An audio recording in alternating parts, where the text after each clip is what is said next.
मुखं करोति वाचालं पंगुं लंघायते गिरिं यत्कृपातमहं वंदे श्रीगुरुं दीनतारिणं। हरे कृष्ण। हे रॉंग सेटिंगला आहे ना, सकाळच्या सेटिंगला आहे.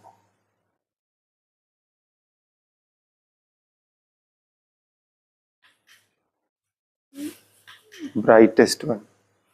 No one. एकदम bright. Okay. Krish, why YouTube is not opening on your phone? Hmm?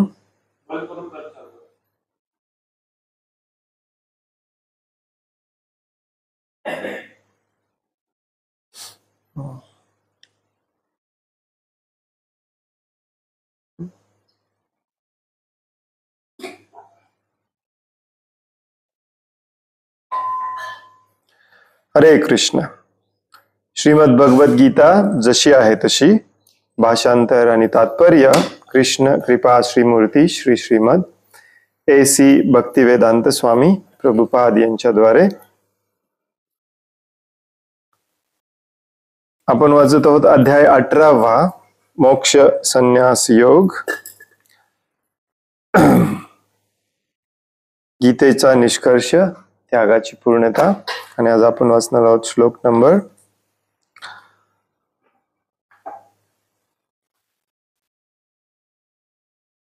55.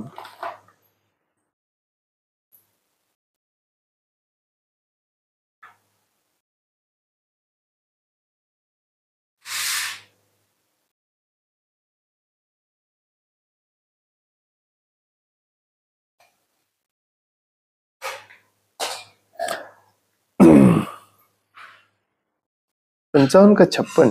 56. Sorry, get confused. 56 आणि 57. सर्व कर्माण्यपि सदा कुर्वाणो मद्व्यपाश्रयः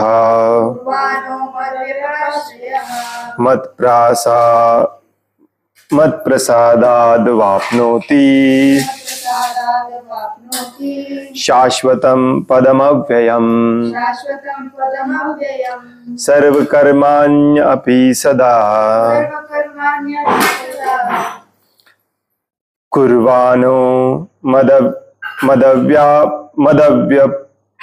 मद्व्यपाश्रयः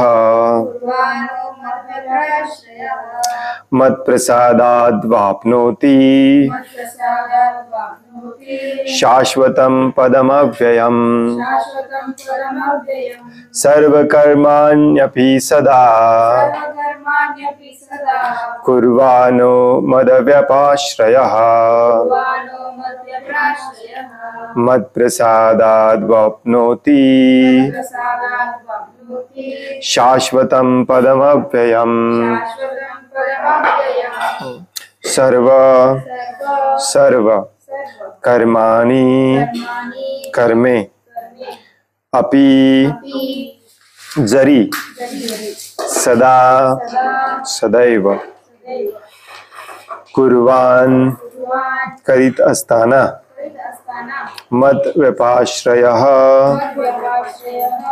माझ्या आश्रयाखाली मत्प्रसादात माझ्या कृपेने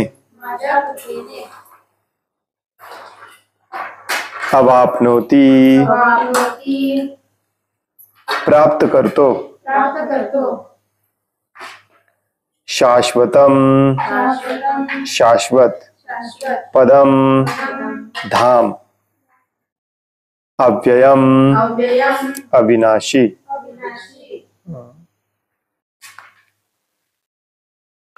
भाषांतर आहे. माझा शुद्ध भक्त जरी सर्व प्रकारची कर्मे करीत असला तरी माझ्या आश्रयाखाली माझ्या कृपेने त्याला शाश्वत आणि अविनाशी धामाची प्राप्ती होते.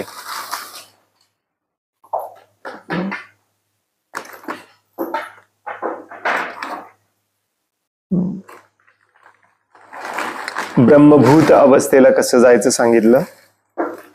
जो ब्रह्मभूत अवस्थेमध्ये असतो तोच भगवंतांना जाणू शकतो, भगवंतांना प्राप्त करू शकतो. आणि अशा प्रकारे जो भगवंतांना प्राप्त केलेला असतो, जो भगवंतांचा भक्त झालेला असतो, तो सर्व प्रकारची कर्मे जरी करत असला तरी तो मुक्त होतो. याचा चुकीचा अर्थ काढायचा नाही.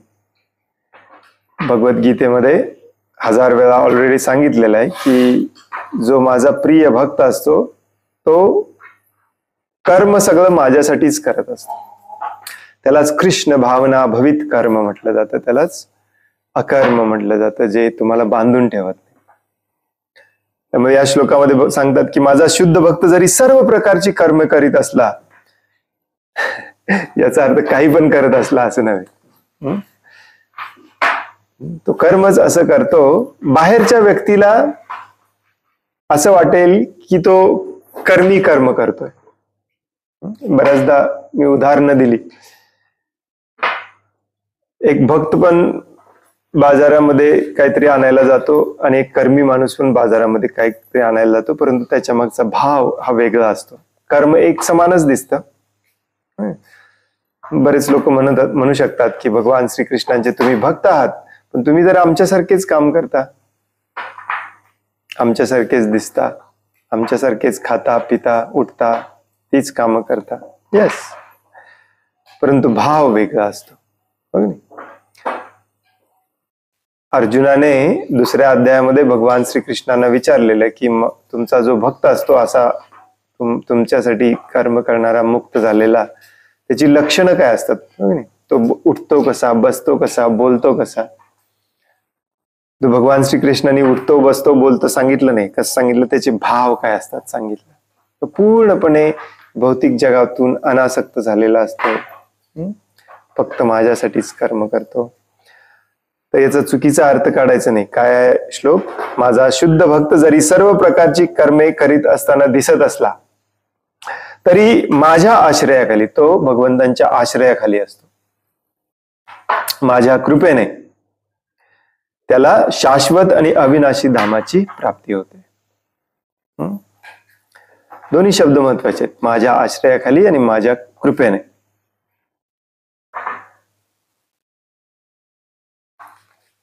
आणि म्हणून पुढचा जो श्लोक आहे त्या श्लोकामध्ये भगवंत अर्जुनाला म्हणतात, दोन्ही तात्पर्य आपण एकत्र वाचूया. चेतसा सर्व कर्माणि मयि संन्यस्य मत्परः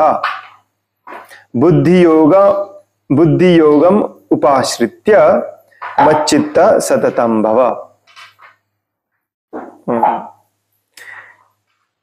इंटरेस्टिंग. या दोन्ही श्लोकामध्ये सदा आणि सततम दोन्ही शब्द आलेत. सततम सततम सदा हे खूप महत्वाचं आहे, नेहमी मी याच्यावरती भर देऊन सांगतो. काय म्हणतात, सर्व कर्मामध्ये माझाच आश्रय घे. चेतसा सर्व कर्माणि मयि संन्यस्य मत्परः, आणि सदैव माझ्या संरक्षणाखाली कर्म कर. अशा भक्ती योगामुळे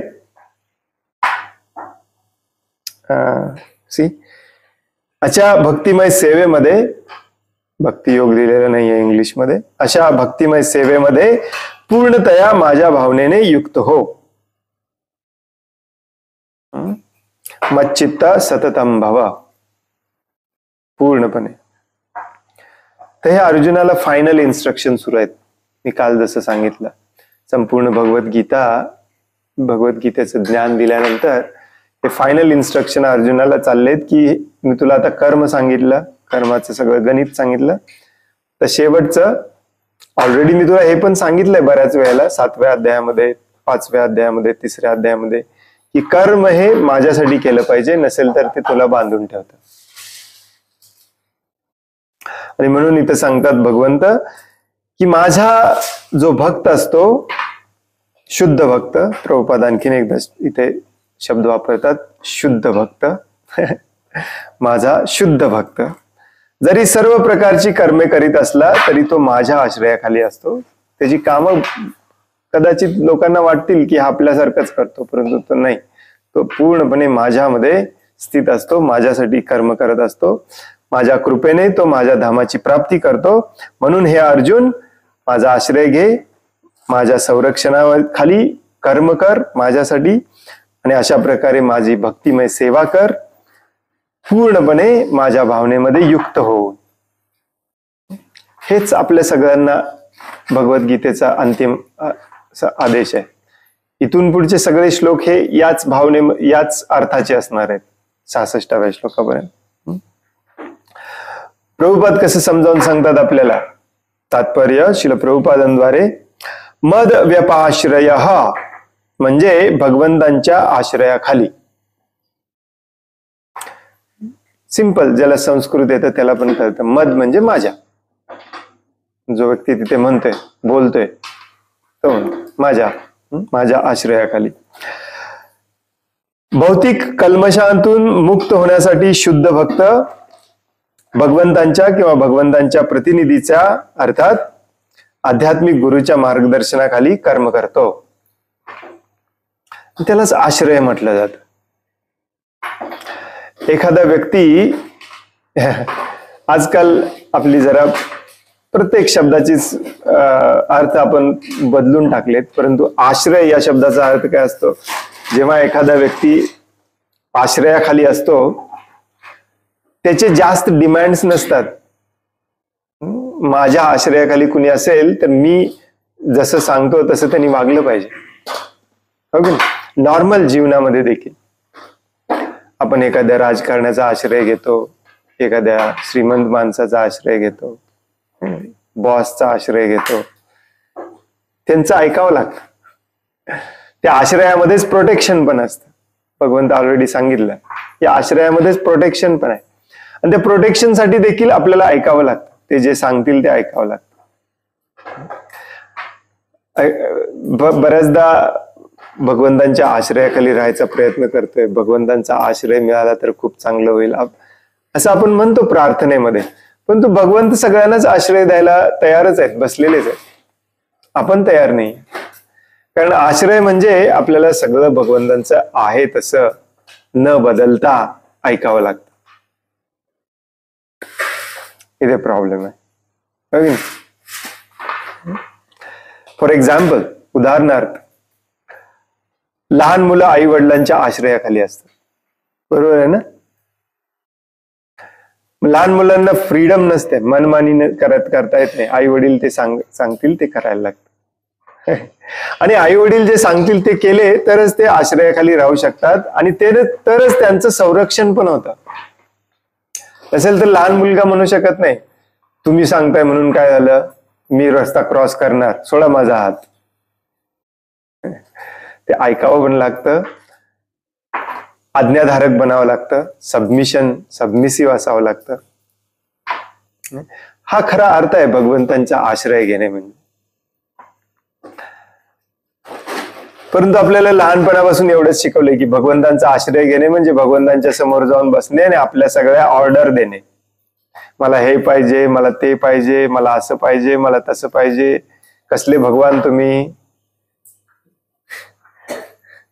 मला कधी देणार? भाकरी पण भगवंतांकडेच मागतो आपण, नोकरी पण भगवंतांकडेच मागतो, छोकरी पण भगवंतांकडेच मागतो, गाडी पण भगवंतांकडेच मागतो.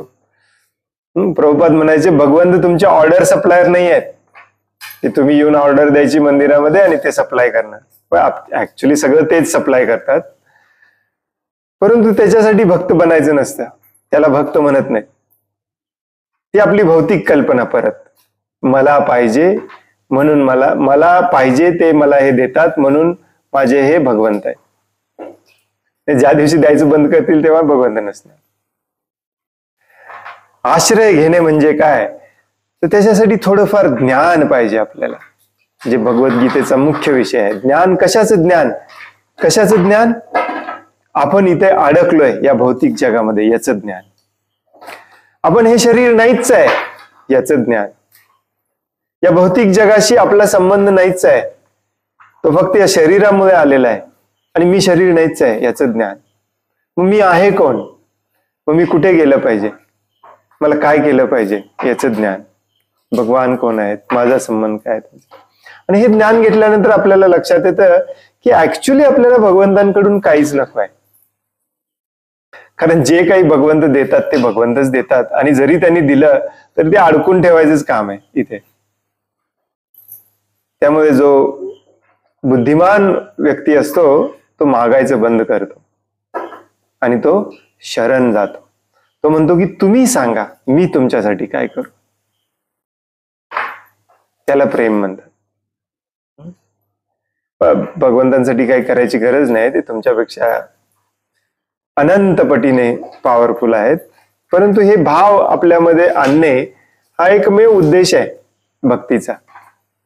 म्हणून इथं अर्जुनाला सांगितलेलं आहे मच्चित्त सततम भवा, माझ्या भावनेमध्ये सतत पूर्णपणे युक्त हो.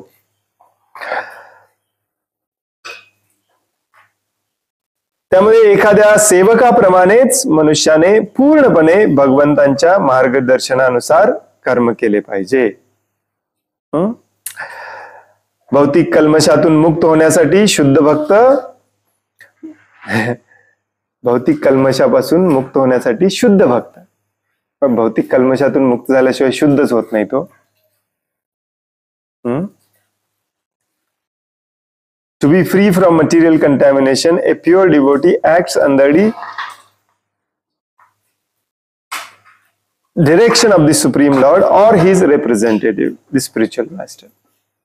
हे थोडंसं समजावून घेतलं पाहिजे. इथे शुद्ध पण म्हटलेलं आहे, आणि भौतिक कल्मशातून मुक्त होण्यासाठी भगवंतांच्या मार्गदर्शनाखाली किंवा भगवंतांचा जो प्रतिनिधी असतो, प्रमाणित प्रामाणिक आध्यात्मिक गुरु, त्याच्या मार्गदर्शनाखाली काम केलं पाहिजे. हा भगवद्गीतेचा निष्कर्ष आहे. कर्म केलं पाहिजे. आपण शुद्ध नाही आहे अजून, तरी पण शुद्ध कसं काय होतो, प्रभुपाद खूप छान समजावून सांगतात. एखादा मोठा मेकॅनिक असतो, त्या मेकॅनिक कडे सगळे गाडी दुरुस्तीला टाकतात, कारण तो गावात सगळीकडे फेमस असतो की हा मेकॅनिक परफेक्ट माझ्या गाडीचं काम करून देतो. परंतु त्याच्याकडे एवढी गर्दी असते, तुम्ही कधी गाडी टाकायला गेला तर तुम्हाला दिसेल की त्याच्याकडे 10 लोक कामाला आहेत, पण ऍक्च्युली तो काम करत नाही. 10 लोकांतला एक कालच जॉईन झालाय, त्याला तुमची गाडी दिली जाते, परंतु तुम्ही बिनधास्त असता का?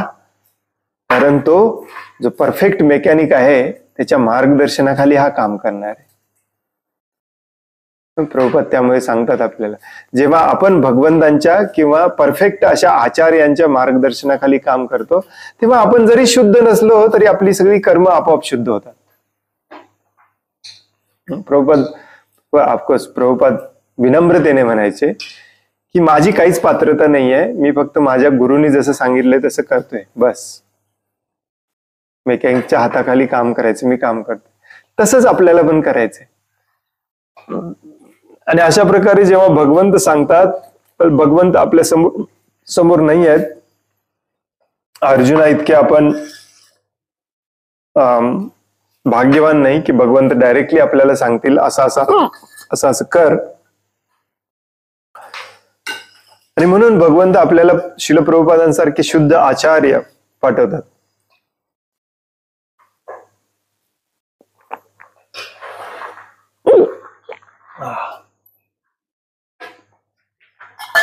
त्या शुद्ध आचार्यांचं काम काय असतं माहितीये?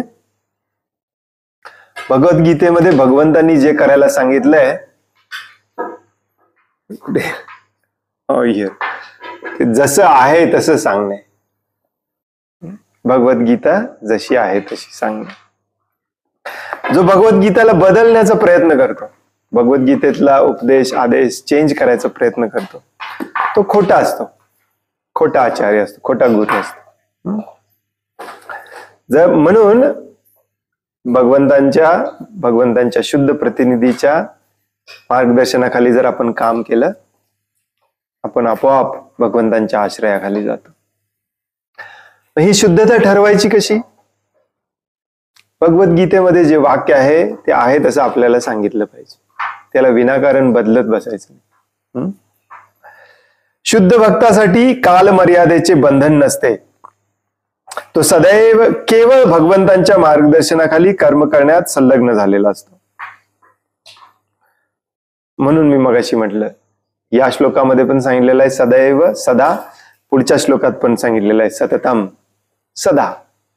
आणि भगवद्गीतेमध्ये जिथे जिथे भगवंत सांगतात माझी अशा पद्धतीने सेवा केली पाहिजे, तिथे तिथे हा शब्द वापरतात, सततम सदा.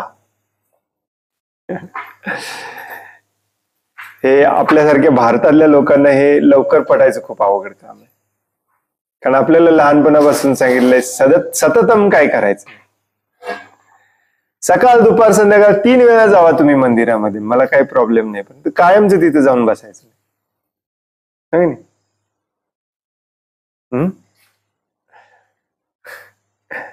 8 दिवस जावा, 8 दिवस जाऊ नका, कायमच जाऊ नका.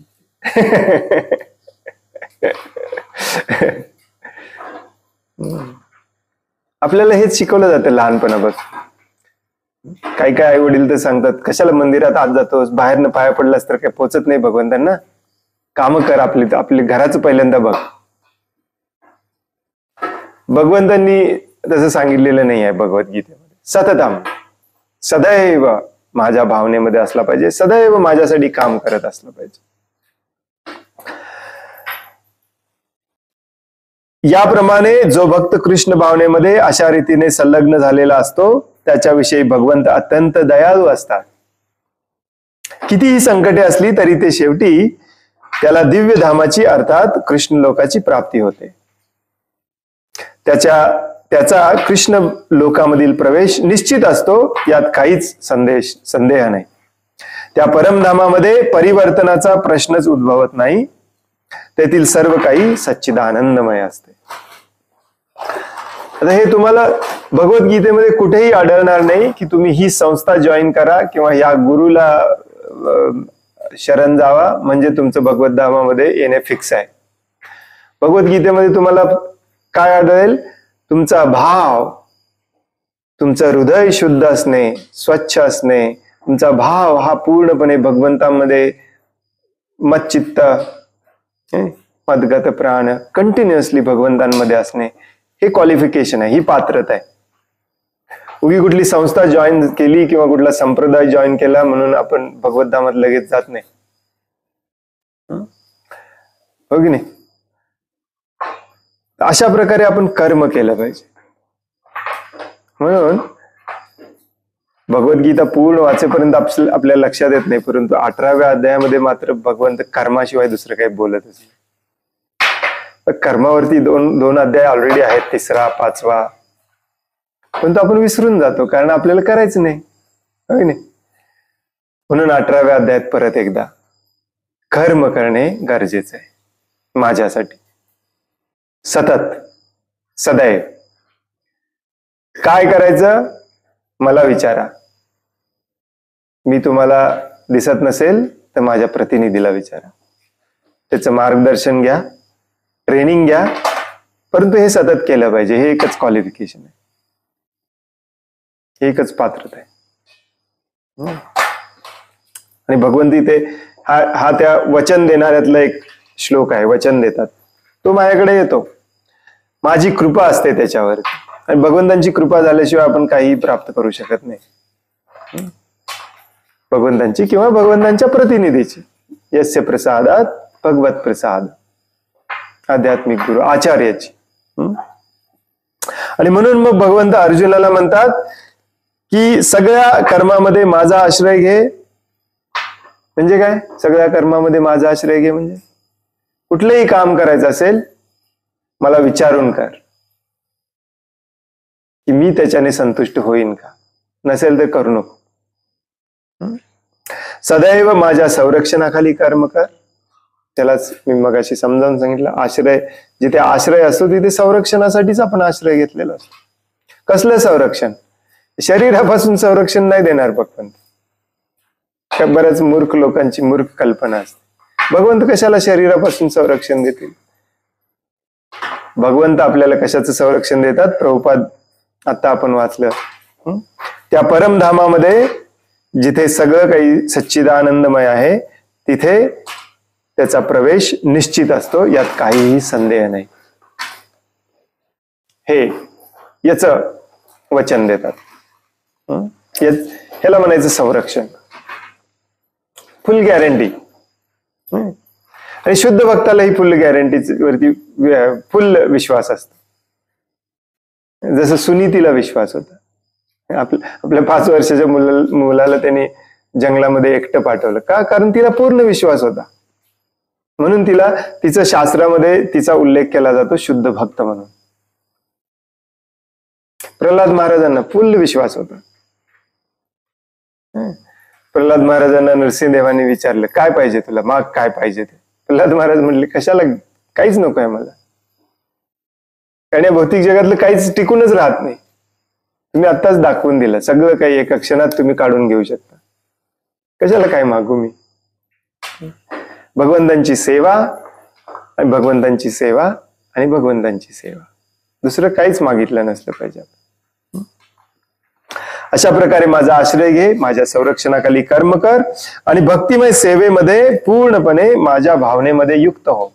दुसरं काही सुचलंच नसलं पाहिजे आपल्याला. आणि मी हे बऱ्याचदा समजावून सांगितलंय तुम्हाला, भगवंतांना कायमचं स्मरण करायचं. हे बऱ्याच लोकांना पटतंय ऍक्च्युली. भगवंतांना कायमचं स्मरण करायचंय म्हणून आपण जप करतोय. बऱ्याच लोकांनाही पटतंय. परंतु भगवद्गीतेमध्ये त्याही पेक्षा सोपा उपाय सांगितलाय. माझ्यासाठी काम करा, तुम्ही मला विसरणारच नाही कधी. कारण माणूस जनरली ज्याच्यासाठी काम करतोय त्याच चिंतन करत असतो. कारण ज्याच्यासाठी काम करतोय तो या कामाच्या रिझल्ट मधून खुश झाला पाहिजे, संतुष्ट झाला पाहिजे. मग त्यामुळे ते दुसरा काय विचार करणार, आपण तोच विचार करणार. म्हणून भगवंत म्हणतात, माझ्यासाठी काम करा, सदैव तुम्ही मनामध्ये मीच राहणार, बुद्धीमध्ये मीच राहणार, चित्तामध्ये मीच राहणार. एकदा एवढं सोपं आहे. माझ्यासाठी कर्म कर आणि अशा प्रकारे भक्तिमय सेवेद्वारे पूर्णपणे माझ्या भावनेमध्ये युक्त हो. पूर्णपणे, परत एकदा, सततम. प्रभुपाद काय म्हणतात, जेव्हा मनुष्य कृष्ण भावना युक्त कर्मे करीत असतो तेव्हा तो जगताचा स्वामी या भावनेने कर्म करीत नसतो.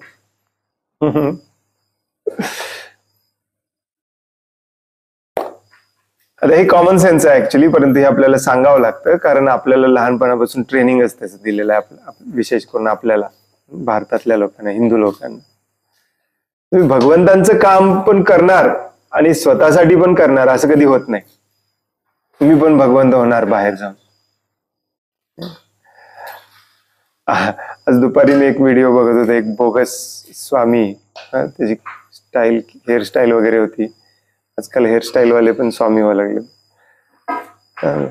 तो सांगत होता खूप असं गंभीर आवाजामध्ये, जेव्हा तुम्ही भगवंतांसमोर बसता तेव्हा तुम्ही सगळं विसरून गेलं पाहिजे आणि फक्त एक भक्त म्हणून बसलं पाहिजे. मंदिरात जेव्हा जाता, भगवंतांसमोर बसता, तेव्हा सगळं विसरून एक भक्त म्हणून भगवंतांसमोर बसलं पाहिजे आणि एक भक्त म्हणून आपल्या जीवनातले सगळे प्रॉब्लेम्स आपण भगवंतांना सांगितले पाहिजे.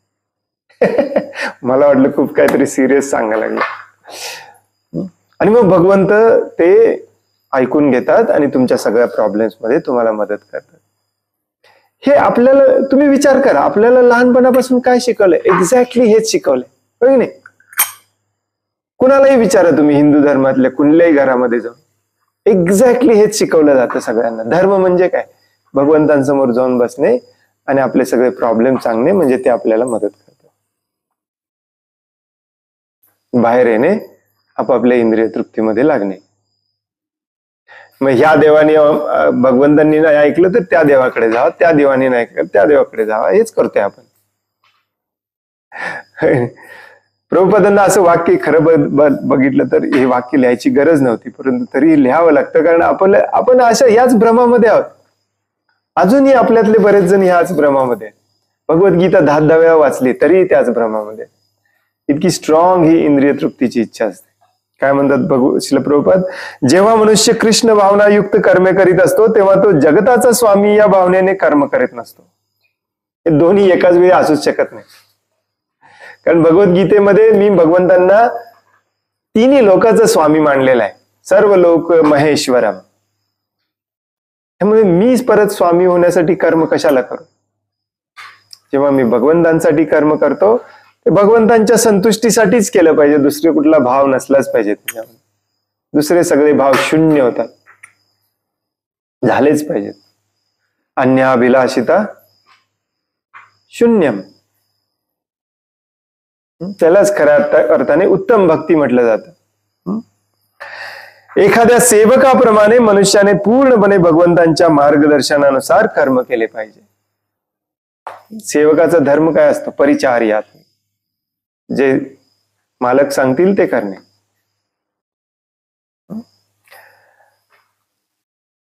म्हणून अर्जुनाने ऑलरेडी म्हटलेलं आहे 10व्या अध्यायामध्ये, तुम्ही जे सांगताय ते सगळं मला मान्य आहे. आता इथे पुढे तो म्हणणार आहे, तुम्ही जे सांगताय तेच मी करणार. त्याला म्हणायचं भगवंतांना शरण झाले. एखाद्या सेवकाला वैयक्तिक स्वातंत्र्य नसते व तो केवळ स्वामीच्या आज्ञेनुसार कार्य करतो. सर्वश्रेष्ठ स्वामीच्या आज्ञेनुसार कार्य करणारा सेवक लाभ अथवा हानी याद्वारे प्रभावित होत नाही. तो केवळ आपल्या कर्तव्यांचे भगवंतांच्या आज्ञेनुसार निष्ठेने पालन करतो. आता एखादा मॉडर्न जगातला एखादा म्हणेल की चुकीचं असलं तरी करायचं काय, आपण सांगितलं पाहिजे मालकाला चुकीचं आहे म्हणून. बरोबर आहे? कारण आपल्याला शाळा कॉलेजमध्ये सगळीकडे हेच शिकवलंय, सगळे आपण समान आहोत. जास्त दिवस सांगायला लागला की मालक मग तुम्हाला ठेवत नाही. तशीच आपली पण अवस्था आहे. आपल्याला ठेवलं नाही तिथे आध्यात्मिक धामामध्ये, चला हकलून लावलं, तुमचं स्थान भौतिक जगातच आहे, तिथे जाऊन स्वतःची अक्कल पास जायची जेवढी पास जायची. हे आधुनिक कन्सेप्ट आहेत सगळे. मला पण विचार आहे, मला पण हे आहे, मला पण ते आहे. वर्णाश्रमामध्ये आडवी पद्धत नसते, हॉरिझॉन्टल, जी आज शाळेमध्ये शिकवले जाते. सर्व समान आहेत. ऍक्च्युली भगवंत सांगतात भगवद्गीतेमध्ये सगळे समान आहेत म्हणून, परंतु कोणत्या दृष्टीने? भगवंतांचे अंश म्हणून. परंतु खरी पद्धत भगवंतांनी सांगितली ती व्हर्टिकलच आहे, उभीच आहे. तुमच्यापेक्षा कुणीतरी श्रेष्ठ आहे, तुमच्यापेक्षा कुणीतरी श्रेष्ठ आहे. म्हणून ही गुरु शिष्य परंपरा आहे. आचार्य आहेत, ब्राह्मण आहेत, वैष्णव आहेत, भगवान आहेत, ब्रह्मदेव आहेत. त्यामुळे एखाद्या व्यक्तीला आपण मालक म्हणून स्वीकार केला, स्वामी म्हणून स्वीकार केला, तर त्याच्याशी वाद घालण्यामध्ये काय अर्थ नसतो. जसा अर्जुन पहिल्या अध्यायामध्ये वाद घालतोय, तुम्ही मला मारायला सांगताय, मला पाप लागेल, मला असं वाटतंय, मी वेदांमध्ये वाचलंय, वर्णसंकर होईल, समाज कुलधर्म नष्ट होईल, कुलक्षया, पितरांना पिंडदान कोण करेल. अर्जुनाला वाटतंय कुठले कुठले श्लोक शोधून मी सांगतोय भगवंतांना. भगवंत सगळं पटलंच पाहिजे भगवंतांना. होय तू बरोबर आहे म्हणायलाच पाहिजे भगवंतांनी. भगवंत काय म्हणाले अर्जुन बोलायचं थांबल्यावर? तुझ्यासारखा मूर्ख कुठला नाही व्यक्ती नाही. कुठला श्लोक तो?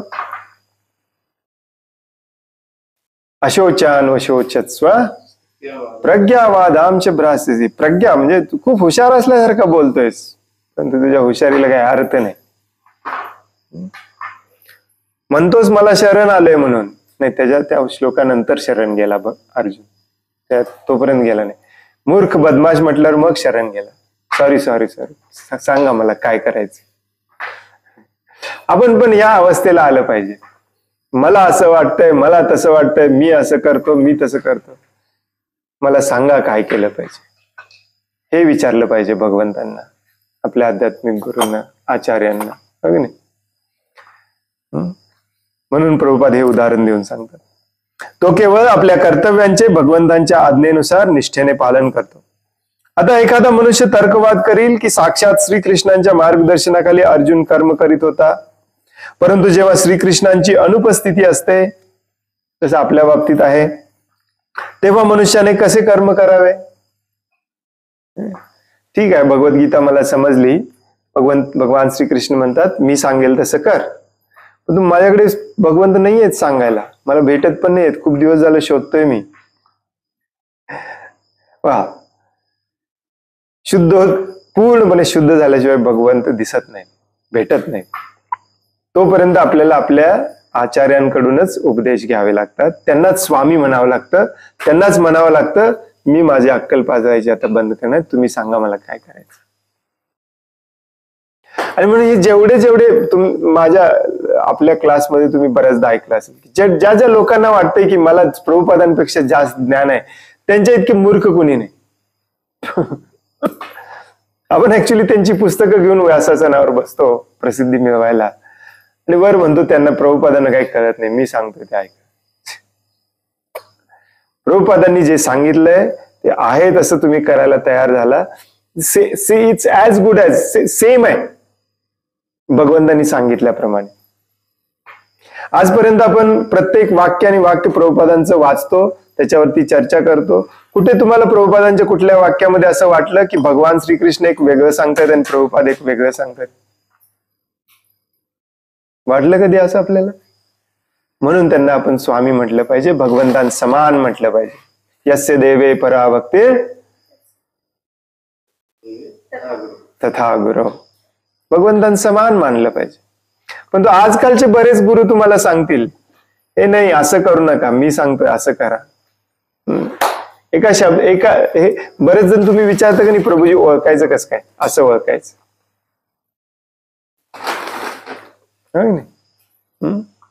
आणि कधी कधी अशा आचार्यांना ऍक्च्युली भगवंतांपेक्षा जास्त मान द्यावा लागतो, आपल्याला द्यायलाच पाहिजे, कारण ते प्रतिनिधी म्हणून आले. राजाचा दूत जेव्हा दुसऱ्या राज्यामध्ये दूत म्हणून जातो त्याला राजासारखंच वागवलं जातं, राजापेक्षा जास्त वागवलं जातं. म्हणून ते इंग्लंडवरून जे यायचे, इंग्लंडच्या राणीचे प्रतिनिधी आपल्या भारतामध्ये, त्यांना व्हॉइस रॉय म्हटलं जायचं. इतिहासामध्ये वाचलं आपण. आणि त्यांची खुशामत इंग्लंडच्या राणीप्रमाणे केली जायची, इंग्लंडच्या राणीपेक्षा जास्त केली जायची. इंग्लंडच्या राणीला हत्तीवरून जायला कधीच मिळालं नाही, व्हॉइस रॉयला कायम हत्तीवरनं घेऊन जायचे. शिल प्रभुपादांचं स्थान आपल्यासाठी भगवंतांपेक्षाही श्रेष्ठ आहे ऍक्च्युली, लक्षात घ्या. कुणी याच्याबद्दल दुमत व्यक्त करत असेल तर त्याला इमिजिएटली रिजेक्ट करा, इमिजिएटली रिजेक्ट करा. कारण हे खूप महत्वाचं आहे. कारण तुम्हाला तिथे हात जोडून म्हणायचं आहे की तुम्ही सांगाल ते मी करणार, मी माझी अक्कल पाजवणार. मग समोरचं त्या पात्रतेचा असला पाहिजे, नाही तर तुम्हाला काही पण करून घेईल तुमच्याकडून. बरोबर आहे ना? म्हणून मी मगाशी सांगितलं, पहिल्या श्लोकामध्ये भगवंत म्हणतात अशोचान वशोचस्व प्रज्ञावादांश भाष्यसे. अरे मूर्खा, तुला तर मी खूप हुशार समजत होतो, तू तर एक नंबरचा मूर्ख निघाला, काय बडबडा लागलेस. असं 2-4 फटके दिल्या अर्जुन म्हणाला माफ करा, मला शिष्य म्हणून स्वीकार करा, मी तुम्हाला पूर्णपणे शरण आलेलो आहे, मला काय करायचं सांगा, माझ्यासाठी श्रेयस्कर काय आहे ते सांगा. ही भावना आपली असली तर आपल्याला भगवद्गीता कळणार, तर आपण भक्तिमय सेवेला सुरुवात करणार, तर आपण भक्त होणार. आणि प्रभुपाद इथे हे जोर देऊन का सांगतायत? कारण श्लोकामध्ये भगवंत अर्जुनाला तसं सांगतायत, चेतसा सर्व कर्मानी, मी सांगतोय तसं काम कर, त्याच इट. मी तुला रक्षण देतो, माझ्या संरक्षणाखाली काम कर, भक्तिमय सेवा कर, माझ्या भावनेमध्ये कायमचं राहा. डायरेक्ट आदेश आहे ते. आतापर्यंत भगवंत फिरून फिरून सांगत होते, आतापर्यंत भगवंत फिरून फिरून सांगत होते 10व्या अध्यायामध्ये 7व्या अध्यायामध्ये की जो मला शरण येतो तो बंधनातून मुक्त होतो, असं. आता डायरेक्टली सांगतायत माझ्यासाठी काम कर.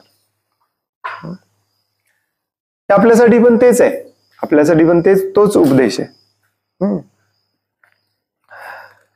तर हा प्रश्न आहे, हो की नाही? एखादा मनुष्य म्हणेल की भगवान श्रीकृष्ण अर्जुनाला डायरेक्टली सांगतायत, मला कोण सांगणार? तर भगवद्गीतेमध्ये सांगितलेल्या आदेशानुसार आणि श्रीकृष्णांच्या प्रतिनिधीच्या मार्गदर्शनाखाली जर मनुष्याने कर्म केले तर त्यालाही अर्जुनाप्रमाणेच श्रीकृष्णांचे वैयक्तिक मार्गदर्शन लाभू शकते.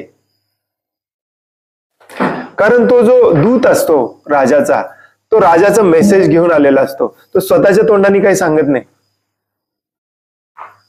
राजाचा मेसेज द्यायचं त्याचं काम असतं. त्यामुळे ते दूताने आणलेलं पत्र वाचलं काय आणि राजा स्वतः येऊन सांगितलं काय, सेम आहे. त्यामुळे अशा प्रामाणिक आचार्यांचा आपण जर आश्रय घेतला आणि त्यांच्याकडून जर आपण ऐकलं तर भगवंत सांगितल्याप्रमाणेच आहे. आणि आपण पण अर्जुनच आहोत, काही फरक नाही त्याच्यामध्ये, अक्षरशः काही फरक नाही. तर या श्लोकामधील मतपरह हा शब्द अत्यंत महत्वपूर्ण आहे. भगवद्गीतेमध्ये 2-3 वेळा शब्द येतो हा मतपरह. मतपरह म्हणजे काय? मराठीमध्ये आहे तसंच लिहितात, मतपरायण होणे.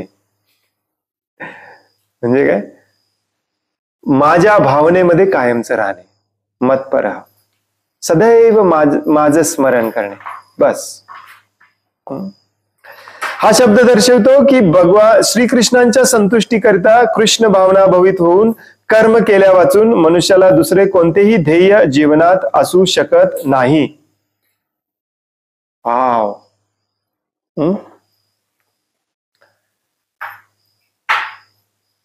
जे म्हणतात की नाही, कर्म बदलायची काही गरज नाही, कर्म करायची काही गरज नाही, फक्त आपल्याला जप करायचंय. हे वाक्य ऐका, हे वाक्य प्रिंट करा, घरामध्ये लावा. श्रीकृष्णांच्या संतुष्टीकरिता कृष्ण भावना भवित होऊन कर्म केल्या वाचून मनुष्याला दुसरे कोणतेही ध्येय जीवनात असू शकत नाही. आपल्या जीवनात दुसरं ध्येयच असलं नसलं पाहिजे. भगवान श्रीकृष्णांसाठी काम करणे हेच ध्येय असलं पाहिजे. मग तुम्ही 16 काय 32 काय दिवसभर जपच करत असता, कारण दिवसभर भगवंतांसाठीच कर्म करत असता. तरी पण प्रभुपादांचा आदेश आहे आपल्याला 16 माळा जप करायचे आपण ऍक्च्युली.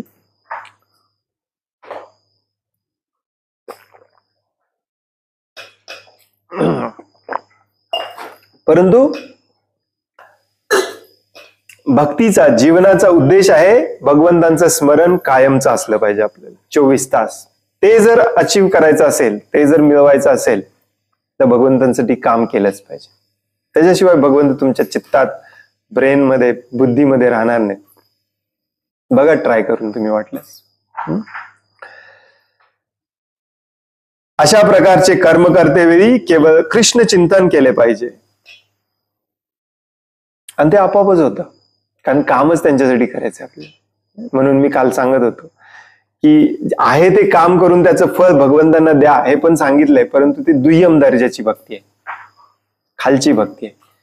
कर्मच भगवंतांसाठी केलं पाहिजे. दिवसभर बॉस साठी काम करायचं, बॉस डोक्यात, हो नाही, कस्टमर, क्लायंट, आणि मग मिळवल्यातलं थोडंसं भगवंतांना द्यायचं, त्याला काय अर्थ नाही.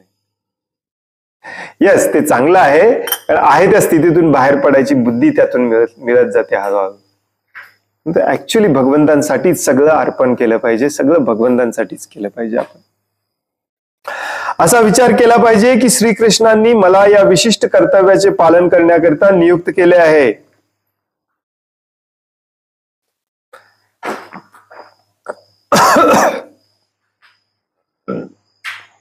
आपले गुरु जेव्हा आपल्याला सेवा देतात, ट्रेनिंग देतात, तेव्हा हा आपला भाव असला पाहिजे की भगवान श्रीकृष्णांनी हे काम करायला मला निवडलंय आणि त्यांच्या संतुष्टीसाठी मी करणार. जगाने मी केलंय म्हणायला नव्हे, तर त्यांच्या संतुष्टीसाठी मी करणार. आणि म्हणूनच त्याच्यामध्ये कष्ट आहेत. कष्ट म्हटलं की लगेच अंगावर काटा येतो लोकांच्या. प्रभूजी लगेच अवघड सांगायला सुरुवात करता तुम्ही. प्रभुपादांनी काय कष्ट सोसलेत हे तुम्हाला कल्पना करू शकणार नाही तुम्ही. Actually amazing. दुर्दैवाने प्रभुपाद लीलामृता अजून मराठीमध्ये भाषांतरित झाली नाही. प्रभुपाद लीलामृतच आपण जीवनामध्ये 10 वेळा वाचली पाहिजे. त्याच्यात सगळं काही कव्हर केलेलं नाहीये, बरेच गोष्टी गाळल्यात, परंतु तरीही जे लिहिलंय ते ऐकल्यानंतर कोणी प्रभुपादांकडे वळणार नाही असं होणारच नाही.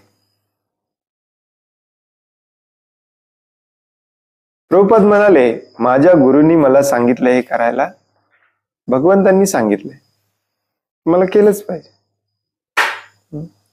अशी भावना असली पाहिजे आपण प्रत्येक कार्यामध्ये सतत. अशा रीतीने कर्म करताना मनुष्याला स्वाभाविकतच कृष्ण चिंतन करावे लागते. दुसऱ्या कुणाचं चिंतन करणार? आज माझी मीटिंग आहे अमेरिकेतल्या क्लायंट बरोबर. एक नवीन मशीन तयार करून द्यायचं आहे आमच्या कंपनीद्वारे. माझी इंजिनियर म्हणून निवड झालेली आहे. मी काय विचार करणार दिवसभर काम करताना? भगवंतांचा विचार करणार. भले त्या मशीनच्या विक्रीतून आलेले तुम्ही अर्धे पैसे जरी भगवंतांना देत असला तरी तुम्ही भक्त लवकर होणार नाही. पहिली स्टेज ती आहे, अर्पण करा. परंतु दुसरी स्टेज ही आहे की कामच भगवंतांसाठी करायचं आहे आपल्याला. भगवंतांसाठी हे बाजारात, एकदम सिंपल उदाहरण घ्या, भगवंतांसाठी हे बाजारात जाऊन आणायचंय. डोक्यात काय विचार आहे? भगवंतांसाठी. भगवंतांसाठी फुलं आणायचे, डोक्यात काय विचार आहे? भगवंतांसाठी. साधी साधी काम आहे. प्रभुपादांनी काय विचार केला? माझ्या गुरु महाराजांनी सांगितलंय भगवंतांसाठी जाऊन परदेशांमध्ये प्रचार करा. भगवंतांचा दुसरं काय विचार करणार आपण? दुसरं कोण बॉसच नाही आपल्याला, कस्टमरच नाही, क्लायंटच नाही. काय विचार करणार? भगवंतांचाच विचार करणार. ही सोपी पद्धती आहे actually. Is that make sense? बऱ्याच लोकांना हे लवकर लक्षातच येत नाही. ही सगळ्यात सोपी पद्धती आहे.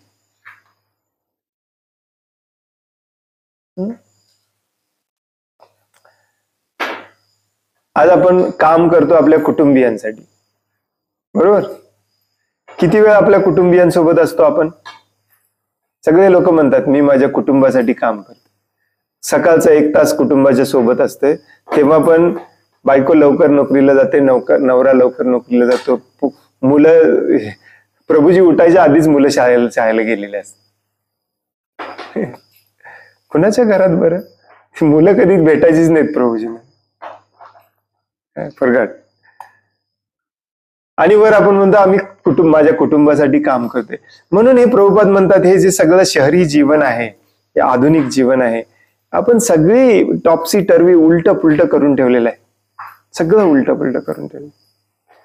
शेती करा, शेतामध्ये राहा, कुटुंबासोबत राहता. तुम्ही कुटुंबासाठीच काम करता, कुटुंबामध्येच राहता, दिवसभर कुटुंबासोबत.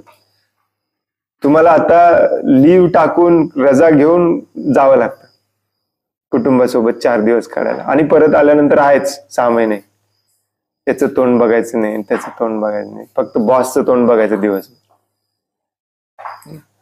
मग आपण म्हणत राहिलो मी हे भगवंतांसाठी करतोय, मी भगवंतांसाठी करतोय, मी भगवंतांसाठी करतोय, आणि विचार मात्र कायम दुसऱ्याचाच. कधी भगवंतांना भेटायचं नाही. लोक अपार्टमेंट फ्लॅट घेतात मंदिरा शेजारी. भक्ती चांगली करता येईल, भगवंतांची सेवा चांगली करता येईल. महिन्यातून एकदा हा मंगलारतीला येतो.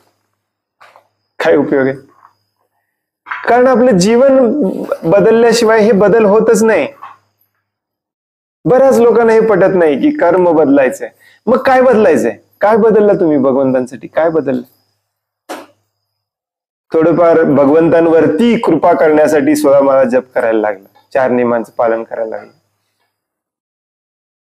जणू काही उपकार केल्यासारखं. कर्म बदलायचंय.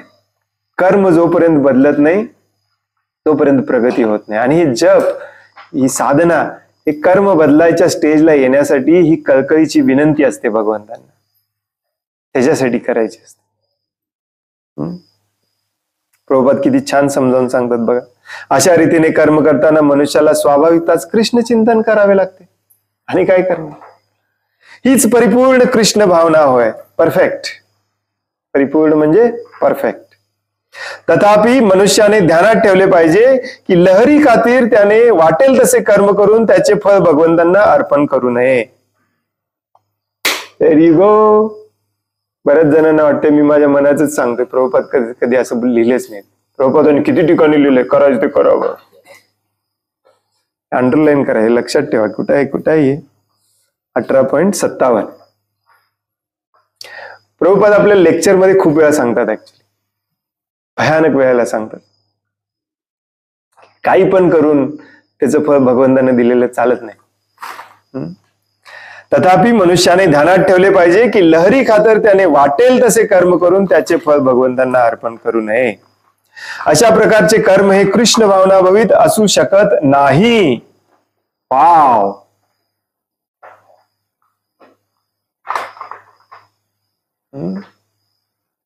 श्यामानंद प्रभू चुकीचं सांगतात, काहीतरी उगीच सांगतात आम्हाला आमच्या गुरुनी सांगितलंय, जे करताय ते करत राहा.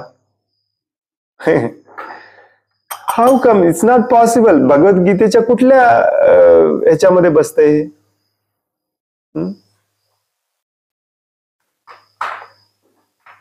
मेकॅनिकल इंजिनियर म्हणून इंजिन मशीन तयार करण्यासाठी काम करणे हे कशात बसते? श्रवणम, कीर्तनम, विष्णू स्मरणम, पाद सेवनम, अर्चनम, वंदनम, दास्यम, साख्यम, आत्मनिवेदनम. एक्झॅक्टली कुठल्या नवविधा भक्तीमध्ये बसते?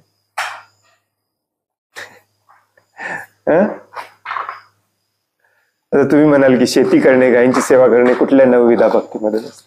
आज सकाळी मी वाचलं ऍक्च्युली, श्रील प्रभुपाद म्हणतात, अरे मूर्खानो, भगवान श्रीकृष्णांनी तुम्हाला सांगितलंय गायीची सेवा करायला. त्याच पण तुम्ही ऐकणार नसाल तर तुम्ही कोणाचं ऐकणार आहे?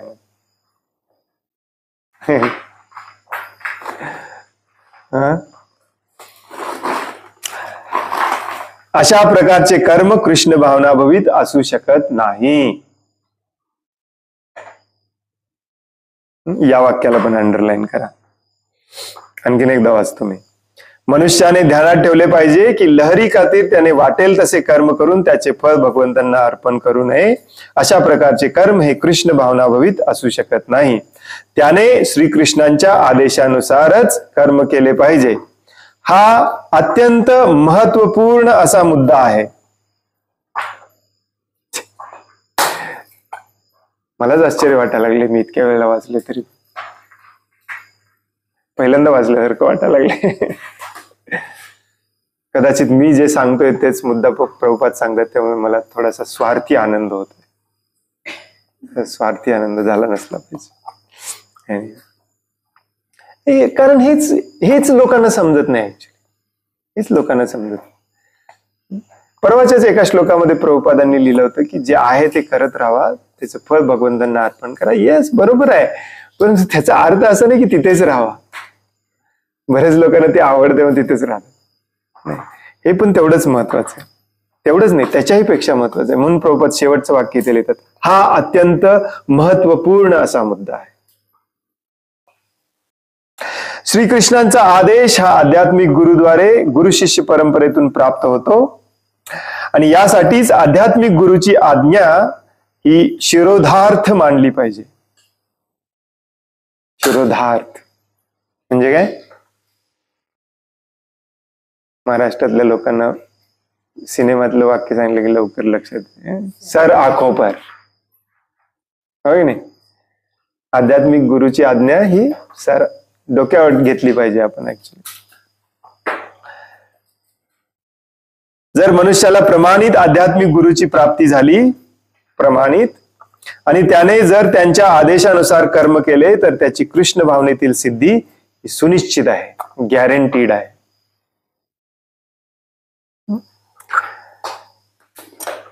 एकाही व्यक्तीला प्रभुपादांनी सांगितलंय की वर्णाश्रमाची पुन्हा स्थापना करा. वर्णाश्रमासाठी हे शेतीवर आधारित समुदायच पाहिजेत. हे सिर आकोपर कोणी घेतलेलं दिसत नाही. शिरोधार्थ कोणी घेतलेले दिसत नाही. म्हणून आपली अधोगती होते. जेव्हा आध्यात्मिक गुरुच्या आदेशांचं आपण अवहेलना करतो, अवज्ञा करतो, तेव्हा आपला जप पण चांगला होऊ शकत नाही. जप होऊच शकत नाही. 10 नामअपराधांपैकी हा डेंजरस अपराध आहे, गुरुवर अवज्ञा. कसं करणार आपण? उठता बसता आपण म्हणतो वर्णाश्रम शक्य नाही, प्रभुपाद काय सांगतात. तुम्ही त्यांना गुरु कशाला म्हणून स्वीकार केलाय? प्रभुपाद काय सांगतात म्हणायचं असेल. प्रभुपादांनी बऱ्याच गोष्टी बदलल्या, बाय द वे, लक्षात ठेवा बरं का. हे लोक का बदलतात?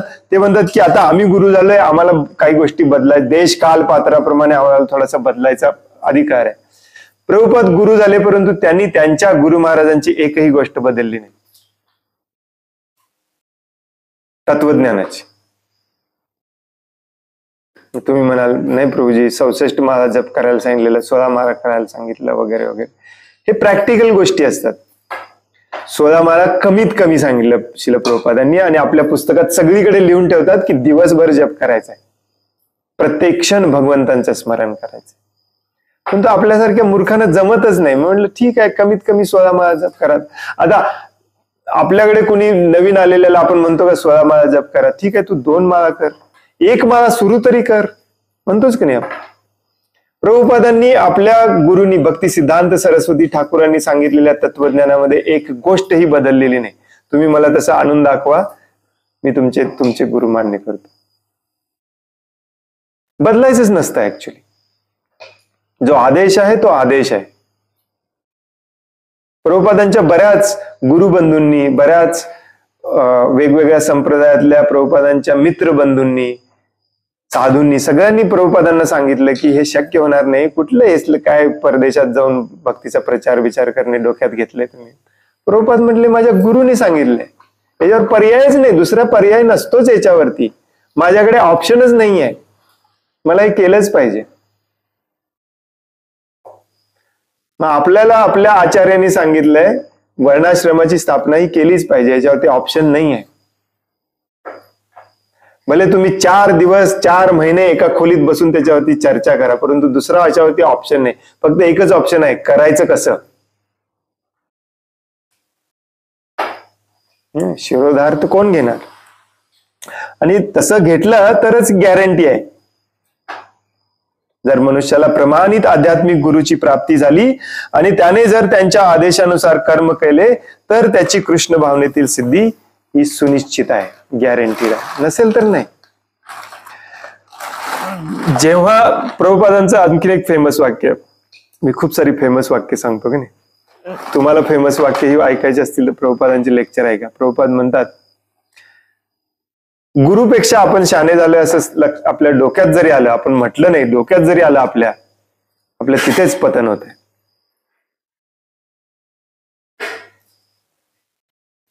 आणि म्हणून त्याला गुरु शिष्य परंपरा म्हणतात. ती बदलली तर ती परंपरा कशी राहील, ती बदलून जाईल ना. बदलायचं नाही आपल्याला. प्रभुपादांनी सांगितलंय तेच करायचं. प्रभुपाद जे सांगतात, जे भगवान श्रीकृष्णांनी सांगितलेलं आहे, तर त्यांनी काही बदललेलं नाही.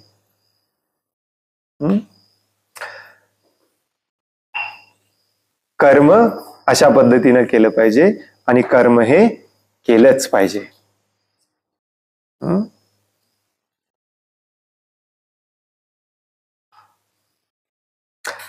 हरे कृष्ण.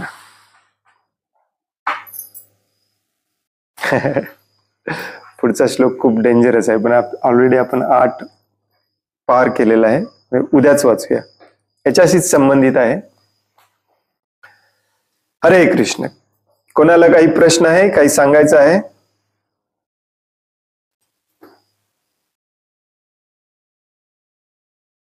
कृष्ण चैतन्य प्रभूजींचे प्रश्न असतात आजकाल.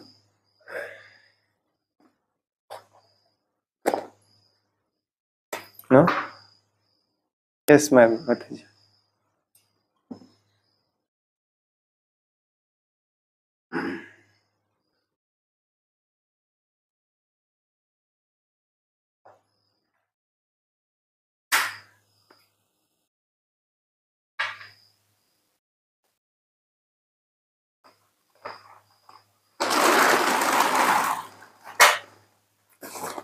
हरे कृष्ण. ऐकू येते का गुगल मीट वरती?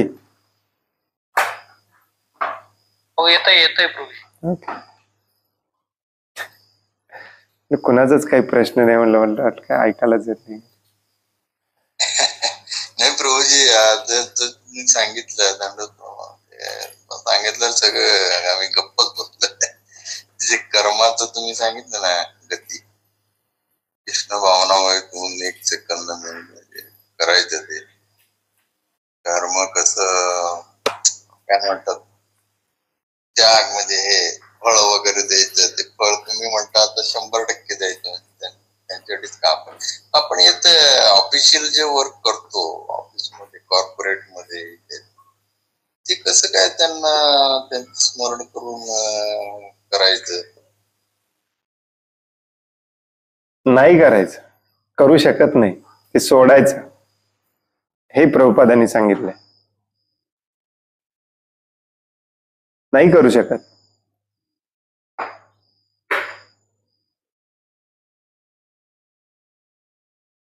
No compromise.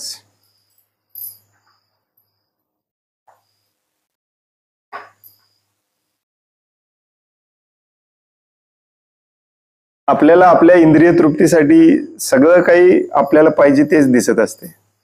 मला एकदा परवा एकदम प्रभूजी म्हणाले, प्रभुपादांनी मुकुंद प्रभूंना सांगितलेलं जॉब कर म्हणून, 6 महिने करतच राहा म्हणून. कशासाठी, का, याचा अभ्यास केला नाही आपण. कारण तेव्हा प्रभुपादांच्याकडे 5 पैसे पण नव्हते. प्रभुपाद म्हणाले, आपल्याला हे कृष्ण भावना पुढे न्यायचं असेल तर पैशाची गरज आहे, तुम्ही एक 6 महिने जॉब करा. आणि ते 100% सगळे पैसे मुकुंद प्रभूंनी प्रभुपादांना दिले. आहे तुमची तयारी द्यायची?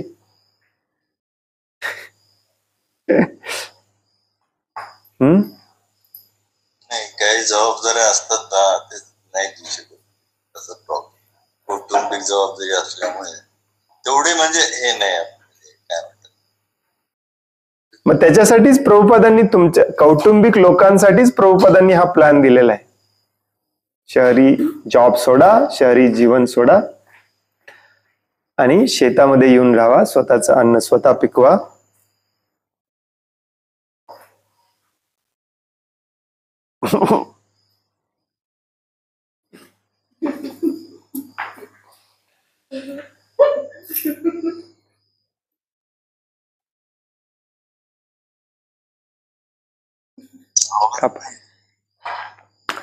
एनिवे, कोणाला काही प्रश्न आहे, काही सांगायचं आहे?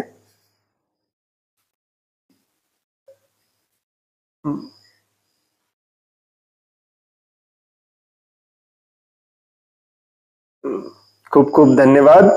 वांछा कल्पतरुभयश्च कृपा सिंधुभ्य एव च पतितानां पावनेभ्यो वैष्णवेभ्यो नमो नमः.